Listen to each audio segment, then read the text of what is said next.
మేం మంచి చేస్తుంటే చూడబుద్ధి గాక చూసి ఓర్వలేక రోజు శాపనార్థాలు పెడుతున్నారు తండ్రి కొడుకులు మామ అల్లుడు అయ్యా బిడ్డ అందరూ. నేను అడగదలుచుకున్న మిత్రులారా, ఉట్టి మీద ఉన్న పాల కోసం కింద ఉన్న పిల్లి శాపనార్థాలు పెడితే ఉట్టి తెగుతుందా? ఉట్టి తెగుతుందా? ఇవాళ వాళ్ళు నీతులు చెప్తారు మీరు ఇచ్చిన హామీలు అమలు చేయండి అని. మరి మీరు ఇచ్చిన హామీలు 10 ఏళ్ళు అయింది. సిగ్గులేనోడా కేటీఆర్ ఏనాడన్నా ఆలోచన చేసినవా? నీ అయ్యాన్ని అడిగినవా ఎప్పుడైనా ఇంటికి వెళ్ళి? ఇవాళ 90 రోజుల్లోనే ఇందిరమ్మ రాజ్యంలో 1,00,000 కోట్లాది ఆడబిడ్డలు బస్సుల్లో ఉచితంగా ప్రయాణం చేస్తున్నారు. పేదలకు రాజీవ్ ఆరోగ్యశ్రీ పథకం అమలు అవుతుంది. పేదలకు ఇవాళ 500 రూపాయలకే ఆడబిడ్డలకు సిలిండర్ అందిస్తున్నాం. పేదలకు ఇవాళ 200 యూనిట్లు ఉచితంగా ఇంటి విద్యుత్ ఇస్తున్నాం. ఇవాళ పేదలకు 5 లక్షల రూపాయలతోటి ఇందిరమ్మ ఇల్లు కట్టుకోనికే కాంగ్రెస్ పార్టీ పనిచేసింది. ఇదే కాదు, 90 రోజుల్లో 30,000 ఉద్యోగాలు నిరుద్యోగ యువకులకు అందించి ఉద్యోగాలు లేక ఉపాధి రాక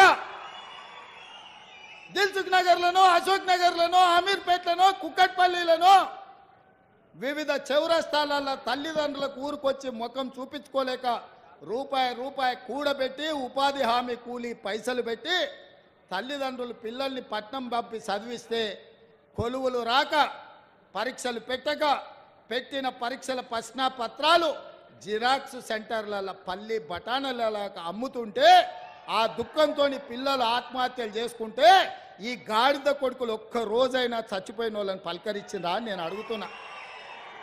సిగ్గు కాకుండా హరీష్ రావు మాట్లాడుతుండు. నేను మొన్న కూడా ఇవాళ కూడా చెప్తున్నా, దూలం లెక్క పెరిగింది కానీ దూడకున్న బుద్ధి కూడా లేదయా. ఇక అలా బామాడుతున్నాడు. ఇక ఆయన చాలా మాట్లాడుతుడు. ఆ పేడమూతి బోడలింగానికి నేను చెప్పదలుచుకున్నా, అరే సన్నాసి, మీ ఇద్దరిని బిల్లారంగా అన్నాం. బీఆర్ఎస్ అంటేనే బిల్లారంగా సమితిరా, దొంగలరా, తోడు దొంగలరా మీరంతా. ఈ రాష్ట్రాన్ని దేశాన్ని కొల్లగొట్టిన దొంగలరా. మీ అయ్యొక్క చార్లెస్ శోభారాజురా. ఈ రాష్ట్రాన్ని దేశాన్ని అంతర్జాతీయ స్థాయిలో పరువు తీసి కాళేశ్వరాన్ని కూలగొట్టి మేడిగడ్డ మేడిపండై అన్నారం ఇవాళ పగిలిపోయి సుందిళ్ళ సంకనాకడానికి పోయిందిరా మీ పాపాల పణ్యమే.